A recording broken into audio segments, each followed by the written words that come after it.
आज जो नेता कहते हैं कि हम इतिहास को सुधार देंगे, मैं उनसे एक सवाल पूछना चाहती हूँ, क्या इतिहास सुधार देने से भविष्य सुधर जाएगा? आप खुद जानबूझकर लोगों को धर्म के नाम पर बांटते हैं, कभी हिंदू, कभी मुस्लिम, कभी दलित, ताकि कोई आपसे शिक्षा, स्वास्थ्य और बेरोजगारी पर सवाल न पूछे।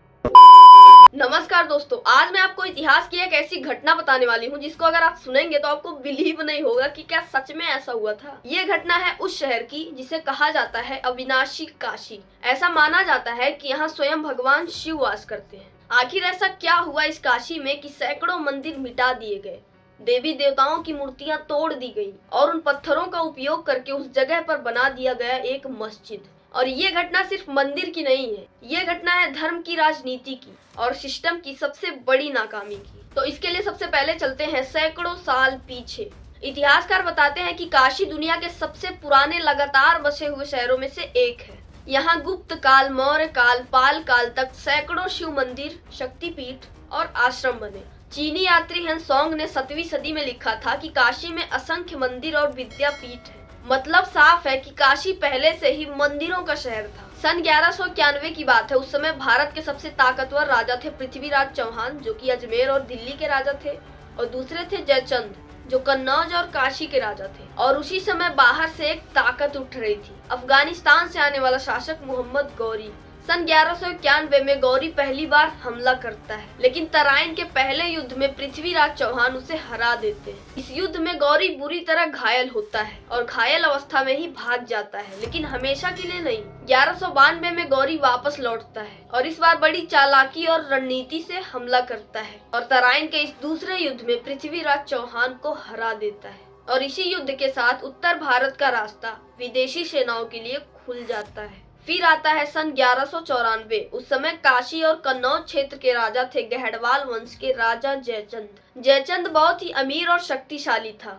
उसकी राजधानी कन्नौज थी और काशी उसके राज्य का धार्मिक केंद्र था। उसके बाद मोहम्मद गौरी ये डिसाइड करता है कि जब तक जयचंद जिंदा है तब तक भारत पर राज करना नामुमकिन है। वह अपनी पूरी सेना लेकर चंदावर आता है और मोहम्मद गौरी और जयचंद के बीच युद्ध होता है। इतिहासकार बताते हैं कि दोनों तरफ हजारों सैनिक, हाथी, घोड़े, धनुष होते हैं और भयंकर युद्ध चलता है। उसी युद्ध के बीच एक तीर राजा जयचंद के आंख में लग जाता है और राजा जयचंद युद्ध भूमि में मारा जाता है। और जैसे ही राजा मरता है उसकी पूरी सेना टूट जाती है।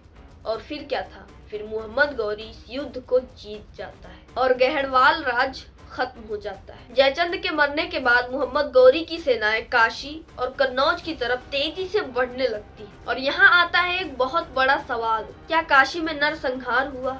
क्या मंदिर तोड़े गए? इतिहास की किताबें जैसे तबकात नासिरी, हसन निजामी की रचनाओं में ऐसा लिखा है, कन्नौज को लूटा जाता है, भारी धन और कैदी ले जाए जाते हैं और कई धार्मिक स्थलों को नष्ट किया जाता है। इस युद्ध में कितने लोग मारे गए इसका कोई पक्का आंकड़ा नहीं है। इतिहासकार मानते हैं हाँ, हत्या हुई, लूट हुई, लोग मारे गए, मंदिर तोड़े गए, लेकिन इसकी संख्या का कोई ठोस रिकॉर्ड नहीं है। और जो कि ये युद्ध था और युद्ध में तबाही होना उस समय आम बात थी। साल 1658 मुगल सल्तनत का एक वंश जिसका नाम था औरंगजेब अपने पिता शाहजहां को कैद करवाता है और अपने भाइयों को मारकर राजा की गद्दी पर खुद ही बैठ जाता है। साल 1669 औरंगजेब एक ऐसा आदेश जारी करता है जो पूरे भारत में हड़कंप मचा देता है। वो फरमान जारी करता है और उस फरमान में लिखा जाता है कि जितने भी पुराने मंदिर हैं उन्हें गिरा दिया जाए और नए मंदिर निर्माणों पर रोक लगा दी जाए। और यहीं से शुरू होता है मंदिर तोड़ने का सबसे विवादित दौर। औरंगजेब के इस आदेश के बाद सबसे पहला और बड़ा निशाना बना काशी विश्वनाथ मंदिर। इतिहास के सरकारी रिकॉर्ड बताते हैं कि काशी विश्वनाथ मंदिर को तोड़ दिया जाता है और उसी जगह पर मंदिर के पत्थरों का उपयोग करके बनाया जाता है एक मस्जिद जिसका नाम था ज्ञानवापी मस्जिद। और उस समय औरंगजेब का साफ संदेश था कि धार्मिक ताकत को कुचल दो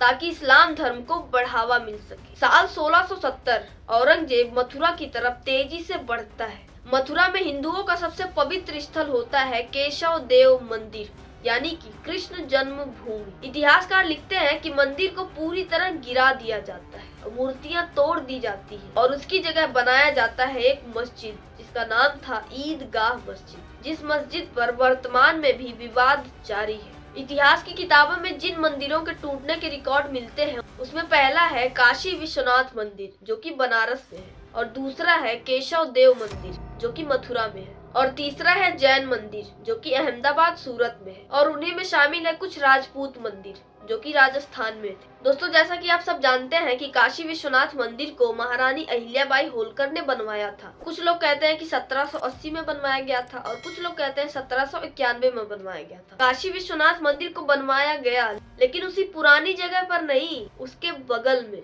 क्योंकि उस पुरानी जगह पर खड़ी थी एक मस्जिद। साल 2024 में इलाहाबाद कोर्ट के आदेश पर ज्ञानवापी मस्जिद में ASI सर्वे होता है और रिपोर्ट में ASI का मानना है कि वहां पहले एक विशाल हिंदू मंदिर हुआ करता था। मंदिर के स्तंभ, नक्काशी, कमल के चिन्ह मिले, देवी देवताओं के मूर्तियों के टुकड़े मिले और मस्जिद में टूटी हुई मूर्तियों के पत्थर इस्तेमाल हुए मिले। इससे मतलब साफ है, वहाँ मंदिर था, उसे तोड़ा गया और उसकी जगह बनाई गई एक मस्जिद। और ये कोई भावनात्मक दावा नहीं है, ये सरकारी रिपोर्ट का निष्कर्ष है। इतिहास में गलतियाँ हुई थी, मोहम्मद गौरी ने हमला किया था, लेकिन सवाल ये है कि भारत के राजा आपस में क्यों लड़ रहे थे? पृथ्वीराज चौहान और राजा जयचंद एक क्यों नहीं हुए? विदेशी सेनाओं को रोकने के लिए कोई साझा सेनाएं क्यों नहीं बनाई गई?